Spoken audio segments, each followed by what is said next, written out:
It is the most wonderful time of the year, but for many families, it's also the most expensive time of year. And increasingly, it's this weekend, at the end of November, with Black Friday behind us and Cyber Monday coming up, that has families struggling to balance their budgets with the temptation of holiday deals. Now, new research from the Boston Consulting Group shows that high housing costs, job insecurity, and geopolitics are all factoring into how Canadians are spending money this holiday season. Joining us now to dive deeper into that data is Kathleen Polsinello, head of BCG Canada. Kathleen, thanks for being here. Thanks for having me, Nivrita. Now, your research shows that almost half of the 3,000 Canadians that you surveyed feel less financially secure than they did even just a year ago, but still a whopping 77% are planning to shop these big year-end sales. So let me ask you first, what did you make of these findings? Well, I think the context is indeed very important.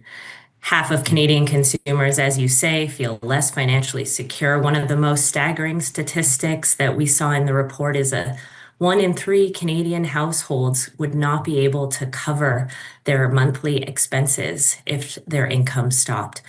And so these dynamics are translating into Canadians who are indeed very concerned about prices when they shop and worried about the future, worried that continued tariffs will push prices higher. And so what we're seeing is Canadians who are shopping for essentials. They're shopping in a few specific categories like apparel, electronics, and beauty, but in those categories, they are shopping in non-discretionary ways. Things, for the home, for the family versus a splurge. I'm curious if made in Canada, it's been a big theme this year when it comes to retail, even when it comes to travel. We've had some data out of Statistics Canada this week showing that the trend may have lost some steam in recent months. But looking at your survey, it still finds that ahead of the holidays, more than 80% of Canadians say they prefer to buy products here at home. So should we expect a bit of a resurgence when it comes to patriotic buying this year end? Well, indeed, what an interesting trend we've seen this year. As you say, Canadians are still eager. This research is relatively fresh. They're still eager to support Canadian companies.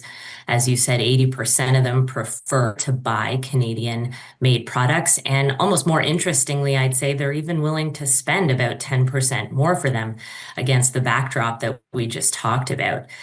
The reality is that just like we talked about Black Friday and where people are spending, Canadians are leaning into this made in Canada trend in categories where it shows up in a tangible way. So groceries, for example, are the standout. Nearly half of Canadians have increased their spending on Canadian produced food.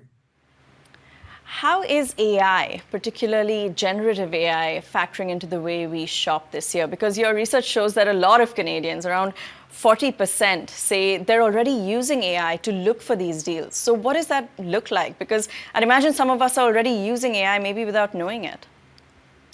Absolutely. Probably the most interesting finding of our survey this year. Certainly Canadians are still using the core search engines to do their shopping. That's Amazon remains the #1 influence. Of course, Google, YouTube, and brand websites. And offline still matters, right? In-store advertising and flyers still play a major role. But what's new this year is indeed AI, and it's already impacting the way people shop and quickly. In our research, we found that 40% have used or plan to use AI to compare products, to research specifications, and to find deals.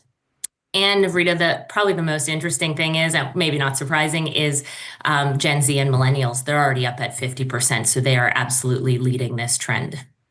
All right, so would these be the price trackers that some people use? I know that Amazon Trends, for example, sometimes people can see, oh, this is actually the lowest price in the last month, or is it more like like companies are using some of these generative AI technologies to come up with specific ads for their customers?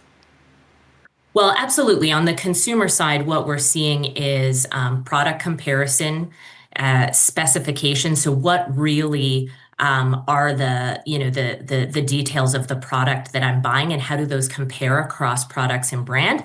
And as you say, where's the best deal or the best price? And so the AI is indeed scraping those brand websites. So if you're a retailer, and this is what we talk to retailers about doing to win this season, you have to simplify that assortment. You've got to lean into clean, simple discount structures so that the AI can indeed find that information on your site and serve it up to consumers in a compelling way.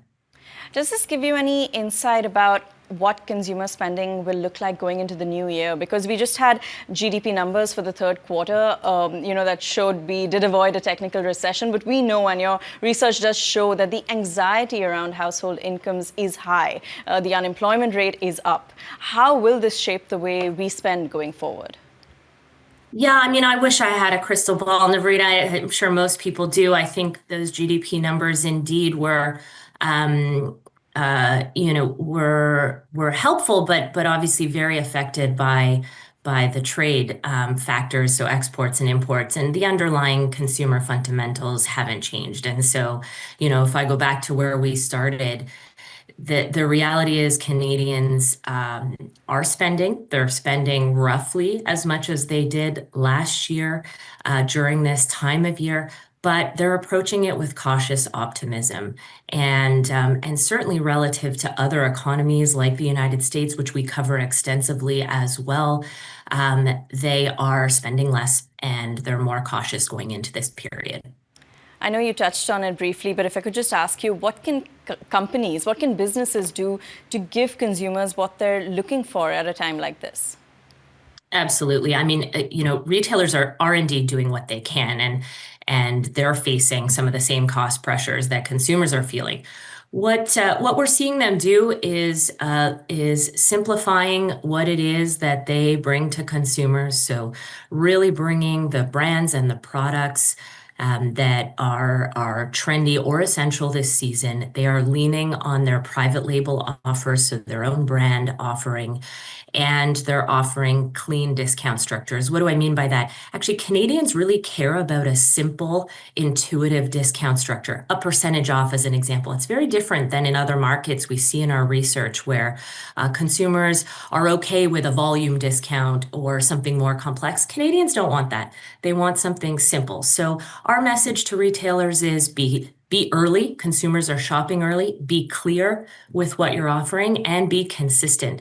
And that's the way to win the season as a retailer this year. That's very interesting. I can certainly relate to that. Love to see a clean discount when I'm checking out my cart. But thanks, Kathleen. We leave it there for now. It'll be interesting to see the numbers at the end of this holiday season. It sure will. Thank you so much. That is Kathleen Polsinello, head of BCG Canada.